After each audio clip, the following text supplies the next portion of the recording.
వీళ్ళే అరిచే అరుపులు చూస్తుంటే వీళ్ళే ఉన్నారేమో అనిపిస్తుంది.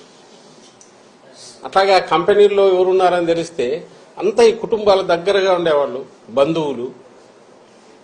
సాక్షాత్తు ఈయన చంద్రబాబు నాయుడు వదిన, ఇప్పుడు BJP state president Purandeswari, NT Ramarao గారి కుమార్తె.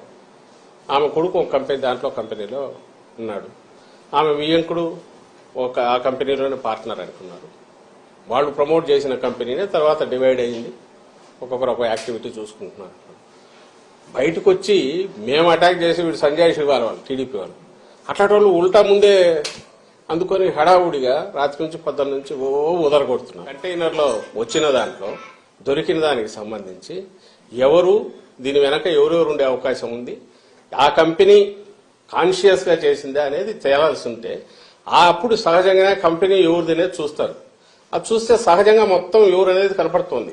దగ్గరి బంధువులు, కుటుంబ సభ్యులు, లేదా వీళ్లతో కలిసి ఎప్పుడు తిరిగినట్టు ఆ ఫోటోలు అన్ని బయటకు వచ్చాయి. ఈ గ్రూప్తో, ఈవెన్ చంద్రబాబు నాయుడుతో ఉండేవాళ్ళు ఆయనతో ఉన్నారు. ఆ గ్రూపుకు సంబంధించిన వాళ్ళు ఎవరు రెగ్యులర్ గా కలుస్తారో వాళ్లే ఆ కంపెనీల్లో ఉన్నారు.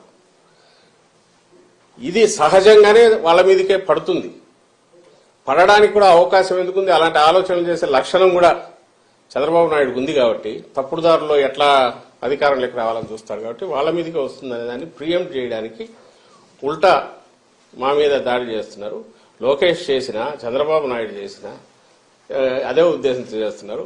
ఆ స్థాయి నిజంగా ఆ స్థాయికి రావాలనుకున్న వాళ్ళు చేయకూడని పని చేస్తున్నారు. వాళ్ళు అంటే వాళ్ళకి ఈ జన్మలో ఈ రాష్ట్రంలో ప్రజలు అవకాశం ఇవ్వలేదని తెలిసిన తర్వాత వచ్చే డెస్పరేషన్లోనే ఇలాంటి కామెంట్స్ చేస్తున్నారని మేము అనుకుంటాం.